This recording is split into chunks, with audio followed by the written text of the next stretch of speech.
ओंकार सारखा त्या खिडकीच्या दिशेने बघत होता. काही गोष्टी नजरेचा भास म्हणून सोडून देता येत नाहीत आणि हा भास नव्हताच असे त्याला वाटत होते. तसे घराचे सगळे दरवाजे आणि खिडक्या सुद्धा बंद असल्याची त्याला खात्री होती. म्हणजे तशी खात्री त्याने पुन्हा पुन्हा करून घेतली होती. खांद्याला अचानक झालेल्या स्पर्शाने त्याने दचकून मागे वळून बघितले. मागे त्याची पत्नी मेघना उभी होती. कोणीच नाहीये हो तिथे, ती पुन्हा त्याला म्हणाली. म्हणजे अगदी कोणीच नाहीये? हो ना, कोणीच नाहीये, ती पुन्हा म्हणाली. मग तो वेडा झाला होता की काय? तो पुढे तिला म्हणाला. बरं पण ऐक, कोणीही बाहेर आवाज दिला तरी दरवाजा उघडायचा नाहीस, समजले का? बरं बरं, नाही उघडणार दरवाजा, ओके. तो घराच्या दुसऱ्या मजल्यावर आपल्या खोलीत उभा होता. खिडकीतून बाहेर बघितल्यावर त्या निंबाच्या झाडाच्या खोडाजवळ त्याला एक माणूस उभा दिसत होता. त्याच्या हातात कुऱ्हाड होती. कुऱ्हाडीच्या साह्याने घाव घालून मुंडके उडवणाऱ्या सायको माणसांच्या गोष्टी त्याने अनेकदा वाचल्या होत्या. पण त्याची हालचाल का होत नव्हती? की मुद्दाम त्याला फसवण्यासाठी कोणीतरी त्याला उभा करून गेला होता? बरं असे असते तर मग हा पुतळा त्याच्या बायकोला का दिसत नव्हता? याची सुरुवात साधारण 1 तासापूर्वी झाली होती. त्याला टीव्ही बघायला आवडत नसे. टिपिकल सास भाऊ टाईप सिरियल्स त्याच्या बायकोला आवडत असल्या तरी त्याला स्वतःला अजिबात आवडत नसत. मग तो पायऱ्या चढून वर आपल्या खोलीत आला होता. सहज खिडकीच्या बाहेर बघितले तेव्हा त्याला हातात कुऱ्हाड घेऊन उभा असलेला माणूस दिसला होता. मग त्याने घाई केली होती. दरवाजे, खिडक्या, ती खिडकी सोडून बंद केले होते आणि टीव्ही बघण्यात व्यस्त आपल्या पत्नीला वर खोलीत बोलावून घेऊन खिडकीच्या बाहेर बघायला लावले. पण तिला तो दिसत नव्हता. त्याला मूर्खात काढून ती पुन्हा खाली निघून गेली होती. आताही त्याला खिडकीच्या बाहेर बघताना पाहून तिने त्याच्याशी वरील संवाद साधला. तिला काही दिसत नव्हते म्हणून ती कशाला चिंता करणार? ती पुन्हा टीव्ही बघण्यासाठी निघून गेली. या सगळ्यात त्याचे लक्ष जरा विचलित झाले होते.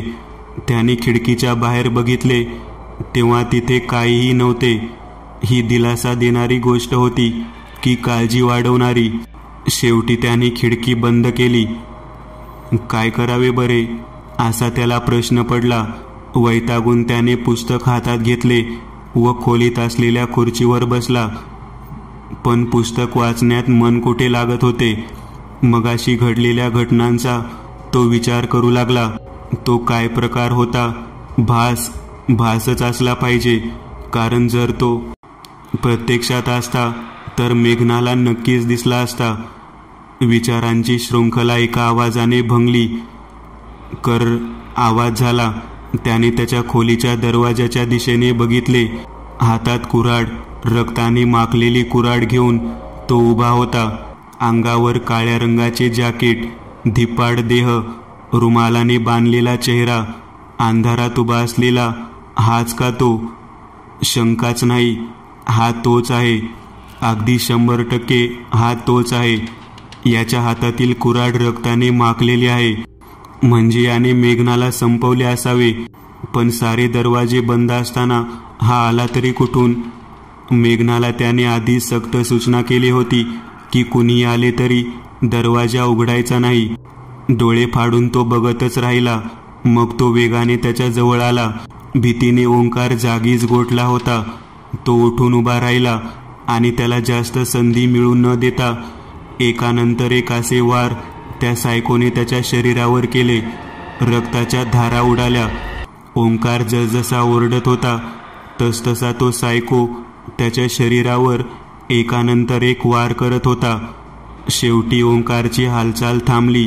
खोलीत फरशीवर, भिंतीवर रक्तच रक्त उडलेले होते.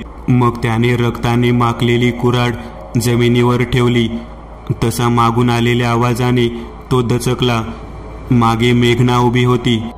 जमिनीवर तिच्या पतीच्या मृतदेहाकडे ती बघत होती. पण तिला दुःख झालेले नव्हते. तिच्या चेहऱ्यावर स्मित हास्य होते. छान, असाच मरताना बघायचा होता मला याला. ती रागाने म्हणाली. त्याने आपल्या चेहऱ्यावरचा रुमाल काढला. फक्त तुझ्यासाठी केले मी ही सारे. तो म्हणजेच पार्थ म्हणाला. आपली योजना यशस्वी ठरलीये. आता आपण इथून दूर निघून जाऊया, खूप दूर. त्याच्या हातात हात घेत ती म्हणाली व तिने त्याला मिठी मारली. तिच्या स्पर्शाने तो सुखावला होता. काही महिन्यांपूर्वी मेघनाच्या इच्छेविरुद्ध तिच्या घरच्यांनी तिचे लग्न ओंकार सोबत केले होते. तिला तो बिलकुल आवडला नव्हता. त्याचा चेहरा एखाद्या मूर्ख माणसाचा असतो तसा होता असे तिला वाटे. शिवाय तिचे पार्थवर प्रेम होते आणि खरे तर हेच तिला ओंकार न आवडण्याचे कारण होते. दोघे त्यांच्या लग्नानंतरही एकमेकांच्या संपर्कात होते. मग फोनवर बोलता बोलता योजना तयारही झाली. खून करायचा ओंकारचा. मग पार्थ आपल्या शहरातून इकडे या गावाकडे आला. सारे योजनेनुसार झाले. ओंकारला शेवटपर्यंत हा भास असल्याचे मेघनाने भासवले. त्याने आंधळेपणाने तिच्यावर विश्वास ठेवला व जीव गमावून बसला. त्यांनी तिथे असलेले रक्त वगैरे साफ केले. त्याचा मृतदेह ओढत ओढत आणून तळघरात फेकून दिला. तू जरा वेळ आराम कर, मेघना पार्थला म्हणाली. पार्थ खुर्चीवर बसला. याच खुर्चीवर मगाशी ओंकार बसलेला होता. घटना किती पटापट घडून गेल्या नाही का, त्याने स्वतःला विचारले. काही असले तरी तोही एक माणूसच होता. त्याच्यातही माणुसकी होती. फक्त प्रेमासाठी त्याने ओंकारचा जीव घेतला होता. युद्धात आणि प्रेमात सारे काही क्षम्य असते असे म्हटले जाते. ते वाक्य ही कृती करताना त्याच्यासाठी आधार होते. पण आता ही कृती हा गुन्हेगार केल्यावर ते वाक्य त्याला निरर्थक भासू लागलेले होते. खून, त्याने एकाचा खून केला होता. त्याचे शरीर थरथर कापू लागले होते. त्याला खांद्याला झालेला स्पर्श जाणवला. तो पटकन मागे वळला. मागे हातात ग्लास घेऊन ओंकार उभा होता. त्याच्या हातात असलेल्या ग्लासात रक्त होते. का मारलेस रे तू मला, तो म्हणाला. ओरडत ओरडत पार्थ उठला. काय रे, काय झाले. आता त्याच्या जागेवर मेघना उभी होती. तो रुमालाने घाम पुसत उभा होता. थरथर कापत होता. काय रे, का घाबरतोय तू. माझ्या जागेवर जणू ओंकारच्या भूताला पाहिलेस की काय, ती हसत होती. शटअप, तो ओरडला. ग्लास जमिनीवर आपटून मेघना रागारागाने तिथून निघून गेली. मेघनाचा स्वभाव त्याला ठाऊक होता. तिला राग फार पटकन येत असे. पण यावेळी तो तिची समजूत काढण्याच्या मनस्थितीत नव्हता. त्याला वेगळेच, अगदी गिल्टी वाटत होते. घसा ठार कोरडा पडला होता. तो उठला, खोलीच्या बाहेर आला. मग पायऱ्या उतरून खाली किचनमध्ये आला. घटाघटा 2 ग्लास पाणी प्यायला. पाणी शांतपणे प्यायचा विषयच नव्हता, कारण त्याच्या डोक्यात वादळ सुरू होते. म्हणून सगळ्या कृती घाईघाईने धडपडत अशा होत होत्या. पार्थ, वाचव मला, त्याला ओरडण्याचा आवाज ऐकू आला. तो तिकडे धावला. तळघर, आवाज तळघरातून येत होता. त्याने बघितले. मगाशी कुऱ्हाडीने जखमी झालेला विद्रूप असा ओंकारचा मुर्दा उठून उभा राहिला होता. त्याने आपल्या हाताच्या पंजाने मेघनाचा गळा पकडलेला होता. धोका दिलास तू मला. तू आणि तुझा प्रियकर, सोडणार नाही तुम्हाला मी. ओंकारचा तो विद्रूप भयानक चेहरा पाहून ओरडत ओरडत पार्थ बाहेर पळाला. तो हॉलमध्ये उभा होता. सारे जग गोल गोल फिरत असल्यासारखे त्याला वाटले. शेवटी तो जमिनीवर बसला. धापा टाकू लागला. हाच तो सर, हाच तो. त्याने त्या दिशेने बघितले. त्याच्यापासून काही अंतरावर मेघना उभी होती. पोलीसही होते. सर, हाच तो खुनी. यानेच माझ्या पतीचा खून केला, ती रडत होती.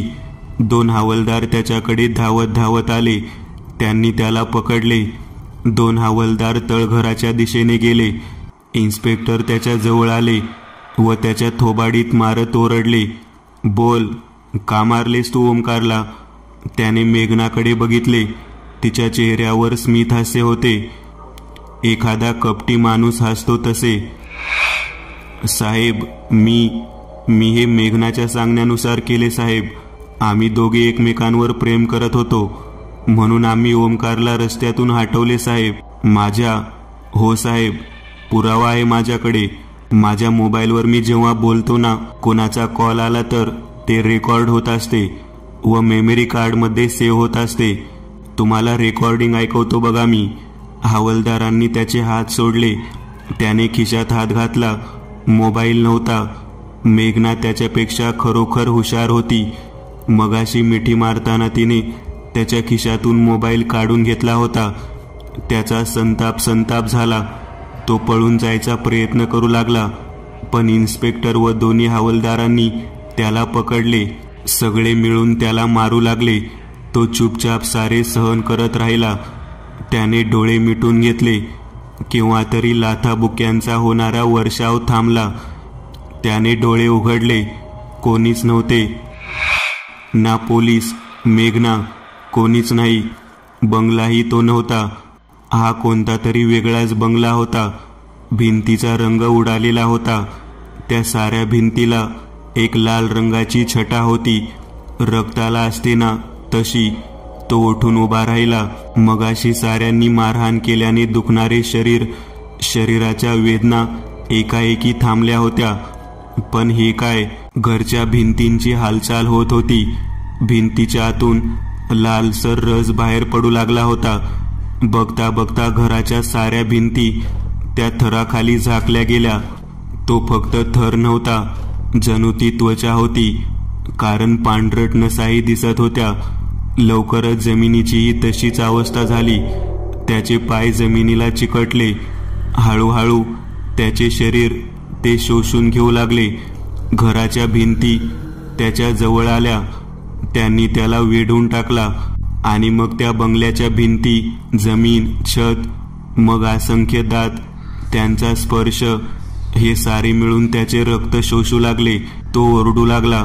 त्याचा आवाजही त्या विचित्र बंगल्यांच्या भिंतींनी, छत या सर्वांनी गिळून टाकला. त्याच्या शरीरातून रक्त शोषून घेतल्यावर नंतर त्यांनी त्याचे मांस गिळून टाकले. शिकार फस्त केल्यावर तो बंगला पुन्हा आपल्या मूळ रूपात परतला. बराच वेळ खिडकीतून मेघना बाहेर बघत होती. पार्थ अजून का आला नाही हा विचार तिच्या मनात येत होता, पण तिला कल्पनाही नव्हती की तो आता कधीही येणार नव्हता. एखादी वास्तू वाईट आहे असे म्हटले जाते, तेव्हा असे ऐकल्यावर आपल्याला काय वाटते? आपल्या मनात काय विचार येतात? एकतर तिथला निसर्ग खराब असावा, किंवा जर कोणी भूतप्रेत या गोष्टीवर विश्वास ठेवत असेल तर त्याच्या डोक्यात येईल, नक्कीच आधी कोणीतरी त्या बंगल्यात राहत असला पाहिजे. त्याने आत्महत्या केली, मग त्याची आत्मा त्या बंगल्यात असल्यामुळे तो बंगला झपाटलेला आहे. किंवा कोणीतरी काहीतरी सैतानी विधी केले असावेत. मग सैतानांच्या जगातून सैतान बंगल्यात आला. त्याने बंगल्यात राहणाऱ्या सर्वांचा जीव घेतला असला पाहिजे, पण त्याची हद्द फक्त बंगल्याच्या ठराविक हद्दीपर्यंत असल्याने तो बंगल्यातून बाहेर पडू शकत नाही. म्हणून जो बंगल्यात जाणार त्याला वाईट अनुभव येणार, वगैरे वगैरे. या बंगल्याच्या बाबतीत असे काही घडले नव्हते. कुलकर्णी साहेबांनी मोठ्या हौसेने 5 वर्षांपूर्वी हा बंगला बांधून पूर्ण केला होता. गावातल्या साधारण घरात राहण्यापेक्षा बराच पैसा ओतून त्यांनी गावाच्या बाहेर असलेल्या आपल्या स्वतःच्या जागेवर एकांतात बंगला बांधून पूर्ण केला होता. कोणीही गावात प्रवेश करण्यापूर्वी त्याला हाच बंगला दिसत असे. त्यांचा एकुलता एक मुलगा करण शहरात एका मोठ्या हुद्द्यावर नोकरी करत होता. त्यांच्या पत्नीचे एका आजाराने निधन झाले होते. कुलकर्णी साहेब एकटे पडले. मनात खूप दिवसांपासून असलेली इच्छा, स्वतःच्या घराची इच्छा पूर्ण झाली खरी, पण इथे त्यांना एकटेच राहावे लागणार होते. मुलगा तर इतका व्यस्त असे की फिरकतही नसे. पण काही का असेना, या बंगल्याच्या बांधकामासाठी त्याने पैशांची मदत केली होती. बांधकाम सुरू झाल्याबरोबर मजूर या जागेविषयी वाईट बोलू लागले, म्हणजे ही जागा चांगली नाही वगैरे वगैरे. पण कारण विचारल्यावर कुणाला काही सांगता येत नसे. असो, रडत खडत का असेना पण बंगला बांधून पूर्ण झाला. त्या दिवशी ते फार खुश होते. या निमित्ताने त्यांनी कार्यक्रम ठेवला. गावातल्या लोकांना जेवण ठेवले. घरात पूजा वगैरे करवली. त्यांचा मुलगा सूनही आले होते, पण रात्र झाल्यावर सारे निघून गेले. उरले फक्त एकटे कुलकर्णी साहेब. दिवसभराच्या धावपळीमुळे ते दमून पलंगावर झोपलेले होते. इतका मोठा बंगला, चांगली जागा. माझी इच्छा पूर्ण झाली असली तरी माझ्यानंतर या बंगल्याचे काय? करण तर इकडे फिरकणार नाही. खोलीत लाल रंगाचा बल्ब जळत होता. त्यांना विचित्र घुसमट जाणवली. जणू खोलीतली हवा कमी झाली होती. त्या लाल प्रकाशात त्यांना दिसले त्यांच्या प्रिय बंगल्याच्या भिंतीवर लाल रंगाचा थर चढत होता. मग भिंती जवळजवळ येऊ लागल्या होत्या. तो त्यांचा शेवटचा दिवस ठरला, कारण ते नंतर कुणालाच दिसले नाहीत. बंगल्याचा दरवाजा तोडून लोक आत आले होते. सारे सामान जागेवर. घातपाताची खून नाही. मग एकाएकी ते अचानक गेले तरी कुठे? आणि बास, त्यानंतर गावात तो बंगला चांगला नाही अशी बातमी पसरली. दिवाळीच्या सुट्ट्यांच्या निमित्ताने दिनकर आपल्या आजोबांच्या गावी आला होता. आईबरोबर बसमधून उतरताना त्याचे लक्ष त्या बंगल्याकडे गेले आणि मागच्या वर्षी मामे भावाने रमाकांतने सांगितलेली गोष्ट त्याला आठवल्याशिवाय राहिली नाही.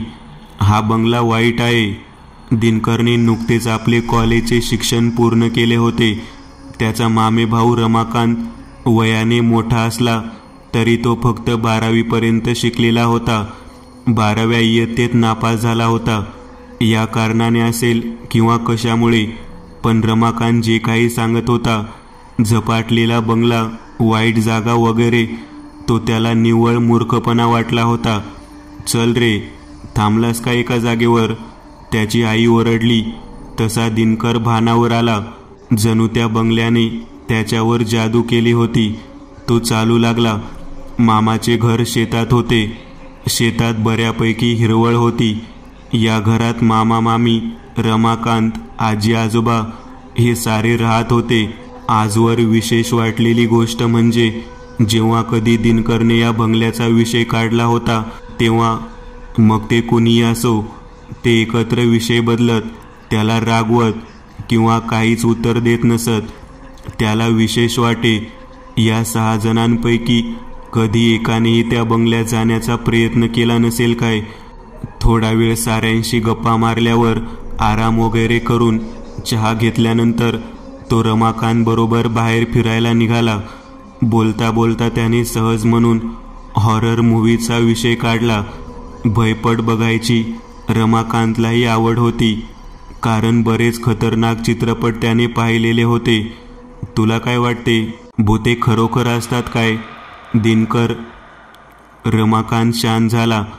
मी कुणालाही नेहमी त्या बंगल्याबद्दल विचारतो तेव्हा मला कोणीच काही का सांगत नाही. शेवटी आज दिनकरने विचारलेच. बाबा ऐक, अशा गोष्टींबद्दल जास्त बोलू नये. का? बंगल्यात राहणारी हाडळ मला घेऊन जाईल काय? हसत हसत दिनकर म्हणाला. रमाकांतला ते आवडले नाही. तो म्हणाला, गावात खूप लोकांना वाईट अनुभव आलेत. त्या बंगल्यात राहणारे साहेबही रहस्यमयरित्या बेपत्ता झाले होते. रमाकांत बोलून गेला. त्यांचा मृतदेह वगैरे काहीच नाही. काहीही सापडले नाही. शिवाय रात्री गेलेले 1-2 लोक बेपत्ता झालेले असल्याने लोकांच्या मनात धाक आहे. कोणी काही केले नाही. मंत्र वगैरे किंवा पूजा असे काही. कोण कशाला काही करेल? या बंगल्याचा मालक शहरात राहतो. त्याने परवानगी दिल्याशिवाय कसे काही करता येणार? आणि मला सांग, तिथे गेलो नाही तर काही होणार नाही. त्यामुळे तिथे जायचे नाही म्हणजे काही होणार नाही. किती सहजपणे बोलून गेला हा तर. दिनकरच्या मनात विचार आला. मग नंतर रमाकांतने विषय बदलला. मात्र दिनकरच्या डोक्यात सारखे त्या बंगल्याबद्दल विचार येत होते. न जाणो का त्या रंग उडालेल्या भकास जागेवर असलेल्या बंगल्याबद्दल त्याला इतके आकर्षण का वाटत होते ते. रात्रीच्या वेळी सारे बाहेर बसून गप्पा मारत होते. मामा आपले काही जुने अनुभव सांगत होते. सगळे हसत होते. दिनकर मात्र त्यांच्या सहभागी असल्यासारखा भासवत असला तरी त्याचे लक्ष दुसरीकडे होते. शेवटी न राहून तो म्हणाला, मामा, मी तुझी बाईक घेऊन जरा चक्कर मारून येऊ काय रे? यावेळी कुठे जातोयस? असेच म्हटले चक्कर मारून यावे. बरं, पण जास्त लांब जाऊ नकोस बर का. त्याने मान डोलावली. मी पण येतो साहेब. रमाकांत म्हणाला, नको रे, मला एकट्याने जायचे आहे. येऊ दे रे त्याला तुझ्याबरोबर. त्याची आई त्याला म्हणाली, जाऊ दे आई, नाही जात कुठे मी. दिनकर रागावला होता. काय रे, किती लहान मुलासारखा हट्ट करतोस बाळ. त्याचे आजोबा, बरं भाऊ, जाशील तर जा, उगीच चिडू नकोस. रमाकांत. गाडी वेगाने पळत होती. झाडे भराभर मागे टाकली जात होती. गार वारा अंगाला झोंबत होता, त्यामुळे अंगावर काटा येत होता. मग मध्यंतरी केव्हा तरी गाव आले, तेही मागे गेले. आता तो बंगल्याजवळ आला. अर्थातच त्या झपाटलेल्या बंगल्याजवळ गाडी जरा चांगल्या जागेवर उभी करून तो त्या बंगल्याकडे बघत होता. त्या ओसाड जागेत तेवढा बंगला एखाद्या भूतासारखा उभा होता. दीर्घ श्वास घेऊन तो पुढे जाऊ लागला. आजवर त्याला कोणत्याही गोष्टीचे इतके आकर्षण वाटले नव्हते. अगदी आपल्या शहरात राहत असताना सुद्धा तो रात्री घरापासून जास्त दूर जात नसे. मग आज का? एखाद्या समारंभाला जाताना उत्सुकता असते तशी त्याला त्या दिशेने जाताना वाटत होती. होय, पण यात भीती बिलकुल नव्हती. घराभोवती असलेल्या कुंपणाचा गेट उघडून तो आत आला. तो मोठा बंगला त्याला बोलावत होता. लोक उगीचच या सुंदर जागेला झपाटलेली बोलतात राव. त्याने बघितले, बंगल्याचा दरवाजा उघडा होता. आत भरपूर प्रकाश होता. मुले अंगणात खेळत होती. अंगणात दिवे वगैरे लावलेले होते.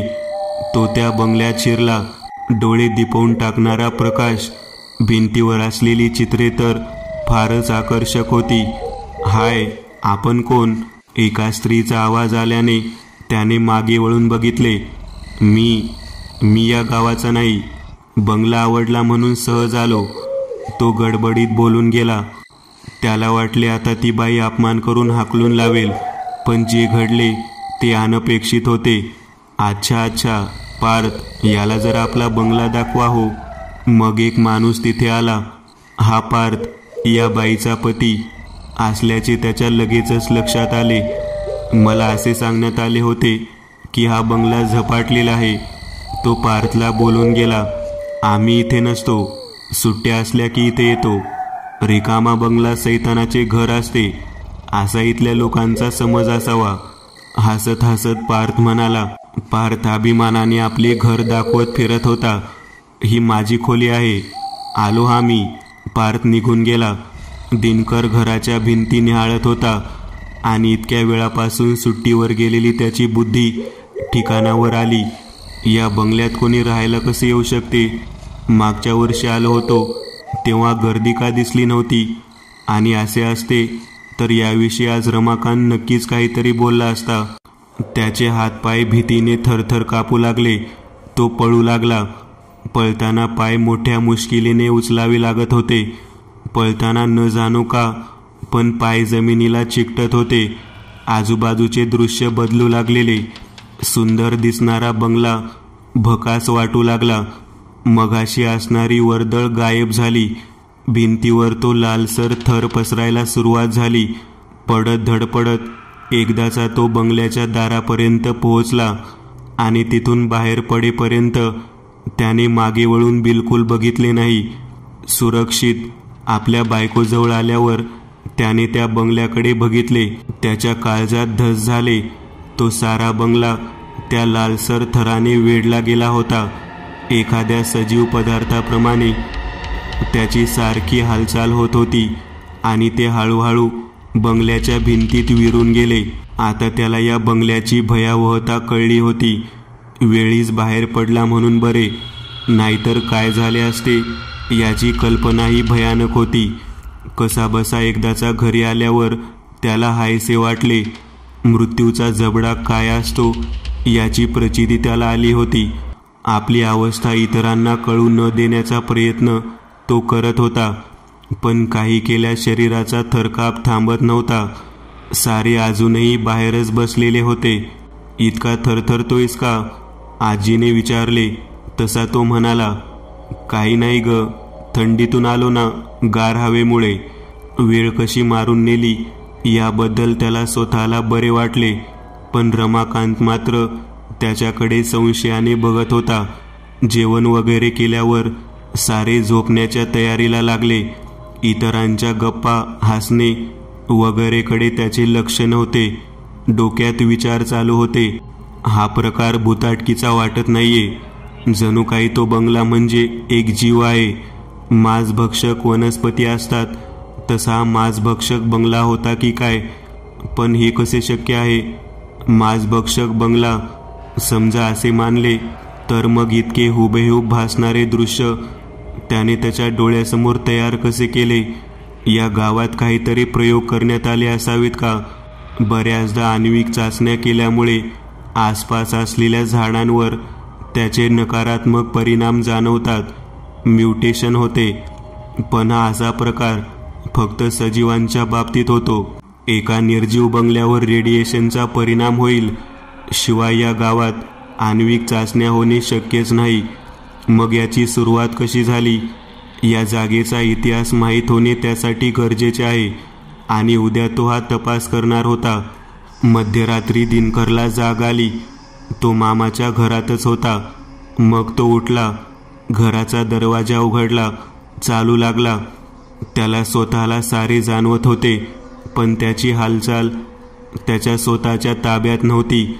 चालण्याचा वेग प्रचंड होता. तो सारी शक्ती लावून स्वतःला थांबवण्याचा प्रयत्न करत होता, पण हे अशक्य होते. शेवटी चालता चालता तो त्या बंगल्याजवळ येऊन पोहोचला. भीतीने डोळ्यातून अश्रू वाहू लागले होते.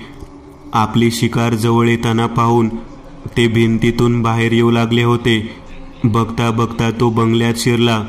त्या चिकट लिबलिबीत स्पर्शाने तो वेढला गेला. अंगात असंख्य सुया घुसल्याप्रमाणे त्याला वेदना जाणवल्या. मग हळूहळू त्याच्या शरीराचे वेगवेगळे तुकडे त्या चारही बाजूंनी आलेल्या त्या जीवाने शोषून घेतले, आणि अशा रीतीने एक भयानक क्रूररित्या त्या जीवाने, त्या बंगल्याने त्याची शिकार केली. दुसऱ्या दिवशी दिनकर कुठेही न दिसल्याने त्याचा शोध सुरू झाला. नंतर तो कधीही सापडला नाही. मी तो बंगला विकत घेतलाय, शंकर राहुलला सांगत होता. राहुल थक्क होऊन शंकरकडे बघत होता. असा काय बघतोयस, भूत बघितल्यासारखा? शंकरने विचारले. तुला शेजारच्या शहरात मोठ्या पगाराची नोकरी लागलीये, मग तू तिथेच एखादी खोली भाड्याने घेऊ शकत होतास. मग शेजारच्या गावात, तेही झपाटलेला बंगला म्हणून प्रसिद्ध असलेल्या जागी राहण्याचे किंवा तो बंगला विकत घेण्याचे कारण माझ्या लक्षात आले नाही. राहुलने शंकरला विचारले. त्या घराचा घरमालक एकाएकी गायब झाला वगैरे भंकस ऐकल्यावर माझ्या लक्षात आले होते की ही भंकस आहे म्हणून, आणि त्यातल्या त्यात त्या घराच्या मालकाचा मुलगा बंगला विकायला तयार होता, पण बंगला विकत घ्यायला कोणी तयार नव्हता. मग मी मालकाचा नंबर मिळवला व सारी प्रक्रिया पार पडून एकदाचा बंगला माझ्या नावावर करून घेतला. इतक्या कमी किमतीत इतका मोठा बंगला मला इतरत्र कुठेही मिळाला नसता. राहुल जरा विचारात पडला व पुढे म्हणाला, तिथे राहायला कधी जाणार आहेस? उद्याच. म्हणजे तसा अजून नोकरीला रुजू व्हायला अवकाश आहे, पण तोवर तिथल्या निसर्गाची सवय नको का करून घ्यायला? तर ऐक, सध्या तुला हवे तर त्याच गावात राहा, एखाद्या भाड्याच्या घरात. काय डोके फिरले काय तुझे? बराच खर्च करून ते घर राहण्यासारखे केले, ते यासाठी? भावा ऐक, तू माझा सर्वात जिगरी मित्र आहेस. तुला काही व्हावे असे मला वाटत नाही. छे छे, मला माझे बोलणे पूर्ण ऐक. मीही तुझ्याबरोबर येणार आहे, तेही माझ्या ऑफिसला रजा टाकून. राहुल शांतपणे म्हणाला. पण का? आवड. मला अशी जागा बघायची खूप इच्छा होती. लोक परदेशात फिरायला जातात. मी जरा वेगळे करतोय. तुझ्या डोक्यात नक्की काय आहे? सांगतो, चिंता करू नकोस, राहुल म्हणाला. दोघांच्या डोक्यात प्रचंड उत्सुकता होती. पहाटेच्या वेळी दोघे राहुलच्या गाडीने त्या गावाकडे निघाले होते. गाडीतही बंगल्याविषयी गप्पा सुरू होत्या. माझे स्वतःचे घर असूनही एका भाड्याच्या घरात राहण्याची गरजच काय आहे? शिवाय तू का इतका इंटरेस्ट घेतो यात? मग भुताटकी मानणाऱ्या त्या गावठी लोकांमध्ये व तुझ्यासारख्या सुशिक्षित माणसात काय फरक राहिला? राहुलने एक क्षण शंकरकडे बघितले व पुन्हा समोर गाडी चालविण्याकडे लक्ष देत म्हणाला, इतर लोक म्हणताय म्हणजे त्यात तथ्य असणारच नाही का? आणि तिथे काहीतरी आहे हे मी मानतोय. यामागे कारण आहे. माहितीये काय? काल तू जेव्हा मला त्या बंगल्याविषयी सांगितलेस तेव्हा मी विचारात पडलो व इंटरनेटवर गावाविषयी माहिती शोधू लागलो आणि तुला बंगल्याचा इतिहास समजला. पुढे छे बंगल्याचा कुठेही उल्लेख नव्हता. पण मागे काही वर्षापूर्वी ते गाव साऱ्या जगात चर्चिले जात होते. जगात? बसला ना झटका. पण का? काही वर्षापूर्वी, साधारण 10 वर्षापूर्वी असेल, अमेरिकेची स्कायलॅब त्या गावात कोसळली होती. सुदैवाने तो भाग ओसाड होता. ती स्कायलॅब एका अज्ञात कारणाने कोसळली होती. अगदी त्याच्या आदल्या दिवसापर्यंत ती व्यवस्थित कार्य करत होती. पण असाही रिपोर्ट होता, पण एका अज्ञात वस्तूने धडक दिल्यामुळे स्कायलॅबवरचा कंट्रोल सुटला व ती कोसळली. ती कोसळताना वातावरणाशी घर्षण झाल्याने तिचा बराच भाग जळून गेला होता. एका अज्ञात कारणाने कोसळली होती. अगदी त्याच्या आदल्या दिवसापर्यंत ती व्यवस्थित कार्य करत होती असाही रिपोर्ट होता. पण एका अज्ञात वस्तूने धडक दिल्यामुळे स्कायलॅबवरचा कंट्रोल सुटला व ती कोसळली. ती कोसळताना वातावरणाशी घर्षण झाल्याने तिचा बराच भाग जळून गेला होता. याचा व त्या बंगल्याचा काय संबंध? अजूनही तुझ्या लक्षात आलेले दिसत नाही. स्कायलॅब त्या जागेवर कोसळल्यानंतर बंगल्याचे बांधकाम पूर्ण झाले होते. म्हणजे याआधी ती जागा रिकामी होती. स्कायलॅब पडल्यावर त्या भागाला पोलीस व काही संशोधकांनी त्या भागाला गराडा घातला होता. कोणत्याही सामान्य नागरिकाला त्या भागात जाण्याची परवानगी नव्हती. अजून एक इंटरेस्टिंग माहिती अशी की त्या जागेवरती लॅब पडली होती. तिथली जमीन, तिथल्या मातीचा रंग निळा पडला होता, अगदी शाईसारखा. अर्थात त्याचे नमुने शास्त्रज्ञांनी घेतले असले तरी त्यांना काहीही विशेष माहिती मिळाली नव्हती. आता ऐक, स्कायलॅबवर जे काही धडकले तो एक सजीव असावा, त्यामुळे ती कोसळली. जमिनीवर पडून लॅब नष्ट झाली, पण तो जीव तिथल्या मातीत शिरला असावा व मग नंतर बंगला बांधून पूर्ण झाल्यावर तो त्यात राहत असावा. छे, हे माझ्या बुद्धीला पटत नाहीये. ओके, पण निदान या घटना घडायला काहीतरी कारण आहे हे तरी तुला पटले ना? शंकरने मान डोलावली. या दोघांची ओळख कॉलेजात असताना झालेली. अर्थात त्यांचा तेव्हा मोठा ग्रुप होता. सारे इकडे तिकडे गेले. राहुलला त्याच्या शहरात नोकरी मिळाली असली तरी अजूनही शंकरला मनासारखी नोकरी मिळाली नव्हती. दोघे अधूनमधून भेटत असत. सुदैवाने नोकरी मिळाली. पगार बऱ्यापैकी होता आणि अशीच उडत उडत आलेली त्या गावात असलेल्या या बंगल्याची माहिती त्याला मिळाली. गावापासून त्याची नोकरी असलेले शहर जवळच होते. त्याचा भूतबितांवर विश्वास नव्हताच आणि हेही समजले की तो बंगला विकण्याची मालकाची इच्छा आहे. त्याने आधी जाऊन बंगल्याची पाहणी केली. इतका मोठा बंगला फारच कमी किमतीत मिळत होता. मग त्या बंगल्याच्या मालकाची भेट घेऊन सारी प्रक्रिया पार पडून त्याने एकदाचा बंगला प्राप्त केला. दुसऱ्या दिवशी माणसे बोलावून बंगल्याची साफसफाई केली, इतर सोयींची व्यवस्था केली. अजूनही तसा नोकरीवर रुजू होण्यास अवकाश होता आणि मग त्याने राहुलची भेट घेतली होती. गावात आल्यावर काही दिवसांसाठी राहायला घर मिळेल का याची चौकशी करायला दोघांनी सुरुवात केली आणि एक खोली मिळाली सुद्धा. खोलीचा मालक त्याच गावात राहत होता. पण त्याचे घर या खोलीपासून दूर होते. दोघे आता त्या खोलीच्या मालकाशी गप्पा मारत होते. बोलता बोलता शंकरने आपण तो बंगला विकत घेतला असल्याचे सांगितले. तेव्हा त्या घरमालकाचा चेहरा बघण्यासारखा झाला होता. मोठी चूक केली साहेब तुम्ही, फार वाईट जागा आहे ती, घरमालक शैलेश म्हणाला. शंकर व राहुल दोघांनी एकमेकांकडे बघितले व राहुलने विचारले, असे काय आहे त्यात? साहेब, ज्या कुणाला त्या बंगल्याची सत्यता माहीत नसते ना, त्यांना तो काहीही दिसतो. हे वाक्य ऐकताच शंकर हसू लागला होता, पण राहुलने त्याच्याकडे बघताच तो शांत झाला. म्हणजे साहेब, माझा भाऊ मुंबईला असतो. एकदा रात्रीच्या वेळी तो माझ्याकडे आला, तेव्हा तो काय म्हणाला माहितीये? आम्हाला कसे माहीत असणार, आम्ही नवीन आहोत इथे. शंकर अजूनही गंभीर नव्हता. साहेब, तो मला बोलला की तुमच्या गावाच्या बाहेर असलेले हॉटेल किती सुंदर आहे. असे हॉटेल मी माझ्या आयुष्यात बघितले नाही. हे ऐकल्यावर शंकरही शांत झाला. साहेब, काय माहीत किती लोक गिळले असतील त्याने आजवर. हरवलेल्या लोकांचा काहीही पुरावा सापडत नाही. आणि साहेब, तो बंगला आता तुमचा असला तरी त्यात राहायला जाऊ नका. दोघे आता आपल्या खोलीत बसलेले होते. राहुल व शंकर विचार करत होते, आजवर कोणीच त्या बंगल्यात काय आहे याचा शोध घेतला नाही का? शंकर जरा चिडून म्हणाला, केला असेल रे, पण ते सांगायला जिवंत वाचले तर काही सांगतील ना. राहुल पुढे म्हणाला, आजवर कोणीही जास्त स्कायलॅबच्या दिशेने विचार केला नसेल, पण शंकर, हा प्रकार आपण समजतोय त्यापेक्षा कित्येक पटीने भयानक आहे. तो बंगला माणसाच्या मानसिक स्थितीनुसार कोणतेही रूप त्याला दाखवतो.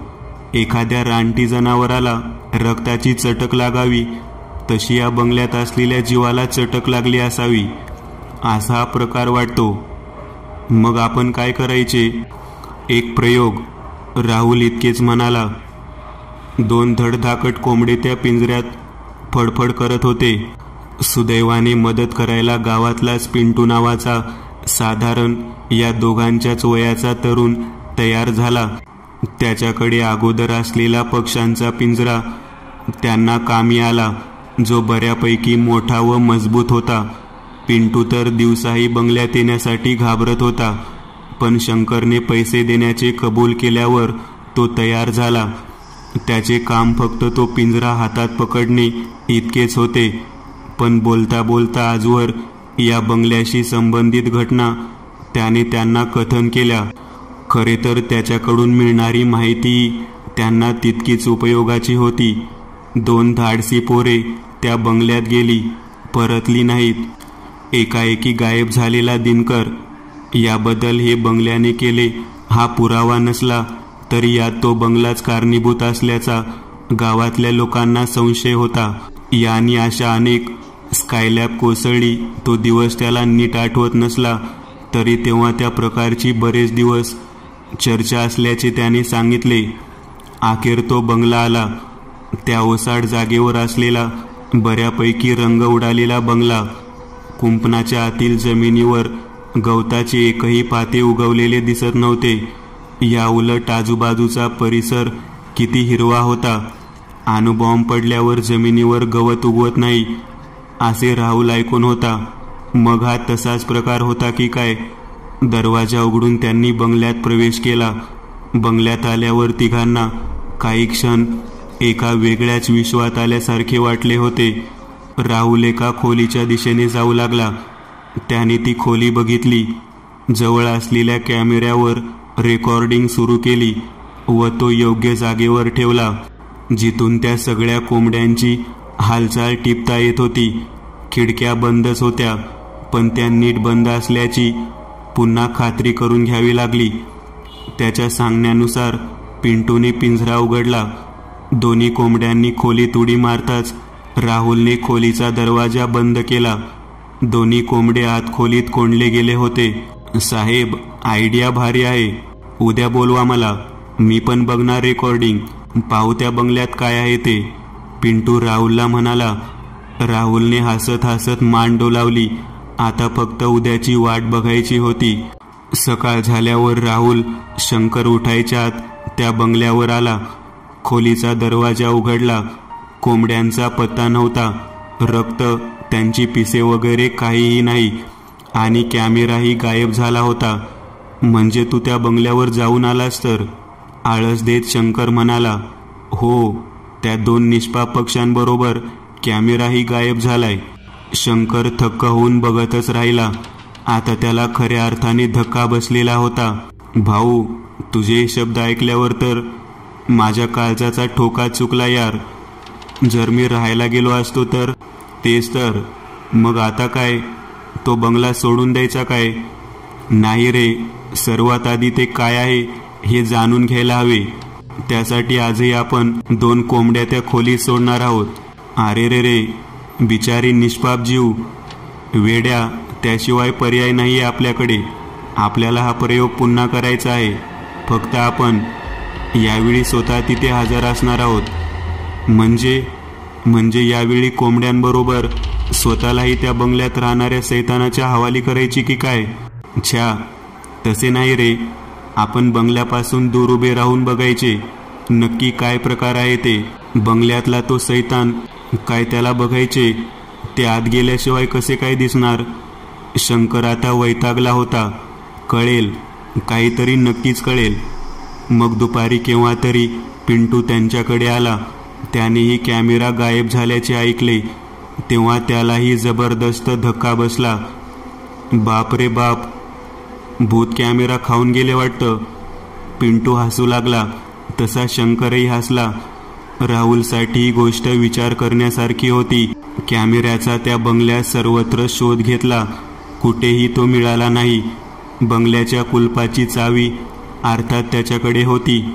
त्यामुळे कोणी येऊन तो कॅमेरा घेऊन जाणे अशक्य होते. अर्थात हा विचारही मूर्खपणाचा होता, कारण रात्री तिथे कोणीही जाणे शक्य नव्हते.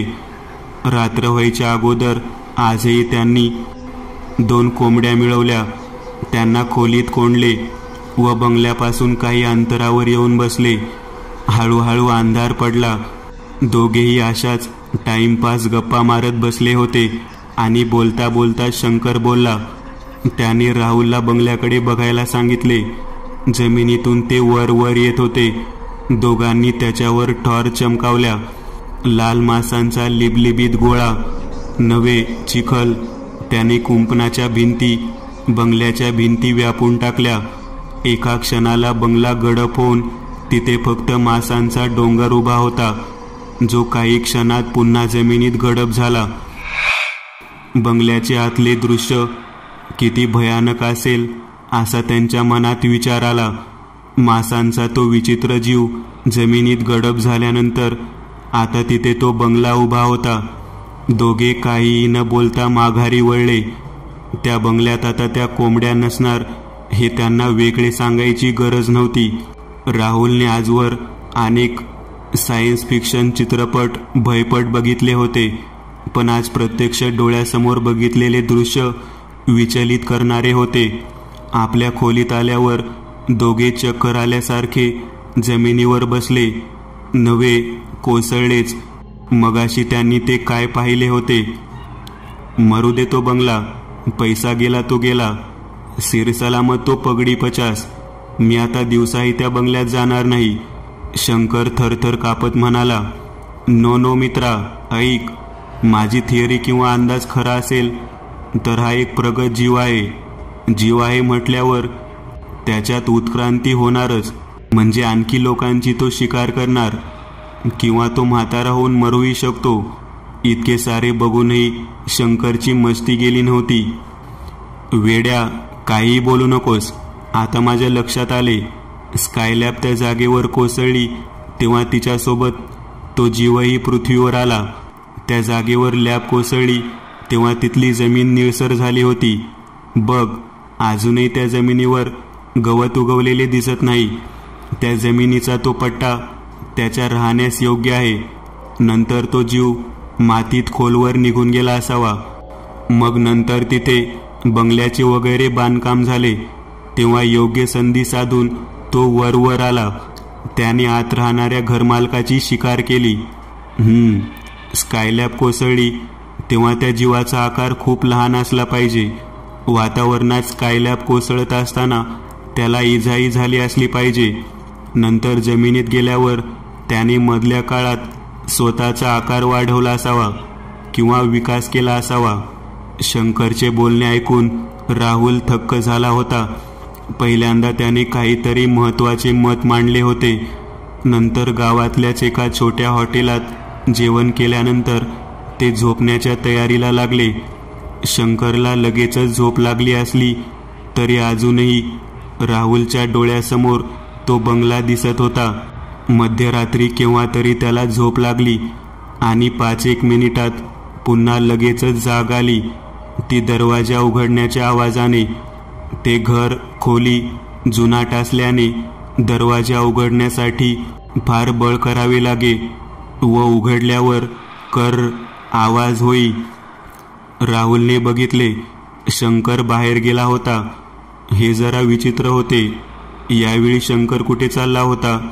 घाईघाईत राहुल उठला व बाहेर आला.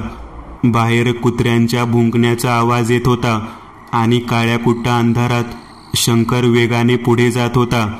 पळत पळत कसेबसे राहुलने त्याला गाठले, पण शंकर स्वतःपासून त्याची सुटका करण्याचा प्रयत्न करत होता. संमोहित झाल्यासारखी त्याची अवस्था होती. शेवटी राहुलने त्याच्या सनसनीत कानाखाली वाजवली तसा शंकर भानावर आला. नाही नाही, मला झोपेत चालण्याची सवय नाहीये. मी झोपेत नव्हतो. मी स्वतःला अडविण्याचा प्रयत्न करत होतो, पण माझे शरीर जणू कुठेतरी खेचले जात होते. कुठे, कोणत्या दिशेने सांगण्याची दोघांनाही गरज नव्हती.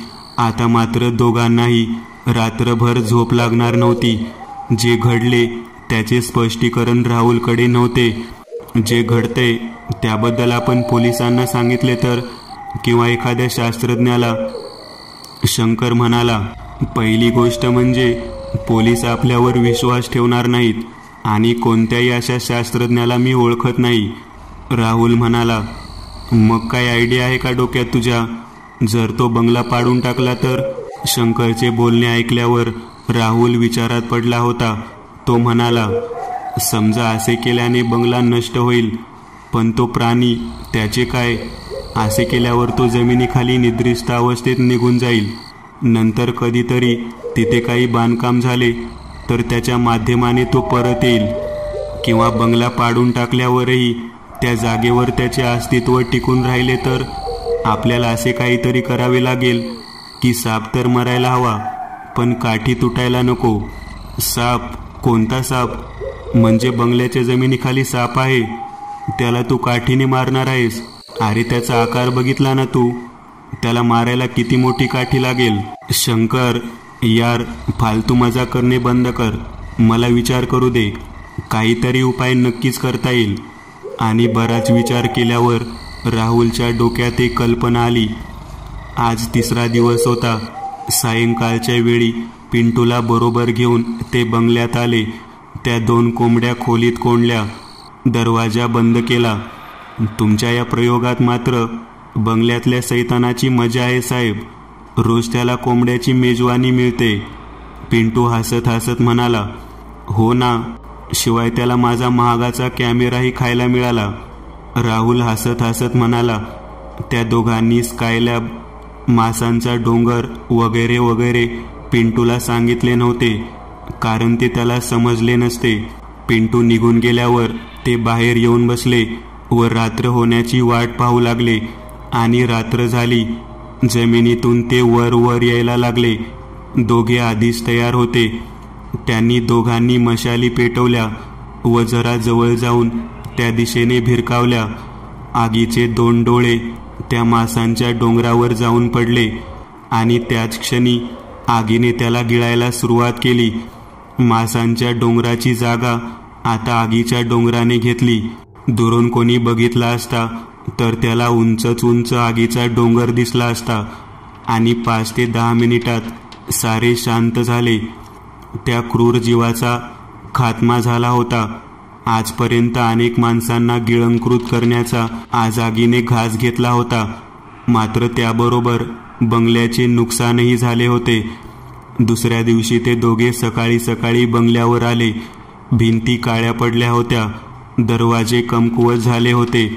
नंतर ते आपल्या खोलीत परतले. म्हणजे ते आता संपले तर? शंकरने राहुलला विचारले. मला तरी तसेच वाटते. पण ही आगीची आयडिया तुझ्या डोक्यात आली तरी कुठून? सांगतो. त्याचा प्रभाव रात्रीचा जास्त होता. जो कोणी रात्री बंगल्यात जायचा तो परत यायचा नाही. पण दिवसा गेल्यावर कुणाला काहीही व्हायचे नाही. दिवसा आलेला सूर्याचा प्रकाश त्याच्यासाठी घातक असला पाहिजे. उष्णता त्याचा शत्रू होता. पेट्रोल किंवा कोणताही ज्वालाग्रही पदार्थ जसे आग पकडते तसे त्याच्या शरीराने आग पकडल्याचे तू बघितलेच असशील. पण त्या दिवशी मला काय झाले होते? त्या बंगल्याच्या दिशेने मी का खेचला जात होतो? माझ्या मते हा बंगला किंवा तो जीव विशिष्ट मनोवृत्ती असलेल्या व्यक्तींना जास्त प्रमाणात आकर्षित करण्यात सक्षम होता. ज्या लोकांना त्याच्या अस्तित्वाबद्दल माहिती होती त्यांना तो संमोहित करू शकत नव्हता. कदाचित ज्या माणसाने त्याला बघितले किंवा त्याच्या तावडीतून तो सुटला तरी त्याच्या प्रभावामुळे तो पुन्हा त्या दिशेने खेचला जात असावा. गावात नवीन आलेल्या माणसाला तो कदाचित एखादे हॉटेल दिसत असेल किंवा त्याला ज्या जागी जायचे आहे ती जागाही दिसत असेल. तो जीव खरोखर प्रगत असला तरी त्याला काहीतरी मर्यादा होत्या किंवा आपल्या शक्तीचा वापर कसा करावा हे नीट माहिती नव्हते. पण कधीतरी जेव्हा तो पूर्णपणे उत्क्रांत झाला असता तेव्हा मात्र अनर्थ ओढवला असता. हेही तितकेच खरे. आणि हळूहळू तो उत्क्रांत होऊ लागला होता. त्यामुळे आपण त्याचा वेळीच खात्मा केला हे बरे झाले. नंतर दोघेही त्या गावातून निघाले होते. त्याआधी पिंटूची भेट घेऊन त्यांनी सैतानाचा खात्मा झाला असल्याचे सांगून टाकले. मग ते शहरात परतले आपली मोहीम फत्ते करून. काही महिन्यांनी शंकर आज राहुलच्या घरी आला होता. त्याने सांगितले की आता तो नोकरीवर रुजू झाला होता. भावा, तुझ्या मदतीशिवाय त्या बंगल्यात असलेल्या किंवा बाहेर असलेल्या काय असेल त्याचा खात्मा मी करू शकलो नसतो किंवा काही समजण्याच्या आत त्याची शिकार झालो असतो. त्या बंगल्याची डागडुजी वगैरे केली मी. आता तिथे राहतोय. काहीही धोका नाही. आधी भकास असलेल्या त्या भागात मी माझी बाग फुलवली आहे. ये कधी येशील तर? नक्कीच येईन मित्रा. तुला एक सांगू, त्या आगीत घराच्या खिडक्या दरवाजे जळून गेले होते. नंतर सारे ठीक केल्यावर डागडुजी केल्यावर त्या घरात राहण्याच्या आधी मी 2 कोंबड्या घराच्या त्या खोलीत कोंडल्या होत्या. दुसऱ्या दिवशी त्या सलामत असल्याचे पाहून मग मी दुसऱ्या दिवसापासून तिथे राहायला गेलो. त्याची वाक्य ऐकल्यावर दोघेही मनमोकळेपणे हसले. मित्रांनो, आज पुरतं एवढंच. तुम्हाला जर काही गोष्ट आवडली असेल तर नक्की लाईक करा. तुमच्यापैकी बरेचसे जण व्हिडिओ लाईक न करताच पळून जातात. पण हा जर व्हिडिओ तुम्ही लाईक केला तर मला जरा बरं वाटेल आणि असेच भारी भारी व्हिडिओ बनवायची माझ्यात एनर्जी येईल. त्यामुळे नक्की लाईक करा. आणि अजूनही कोणी या चॅनलला सबस्क्राईब केलेलं नसाल तर लगेच सबस्क्राईब करून टाका. आणि बाजूची घंटी ती मात्र दाबायला विसरू नका. देवाची घंटी आहे ती. चला तर मग पुन्हा भेटूया अशीच एक आगळी वेगळी गोष्ट घेऊन पुढच्या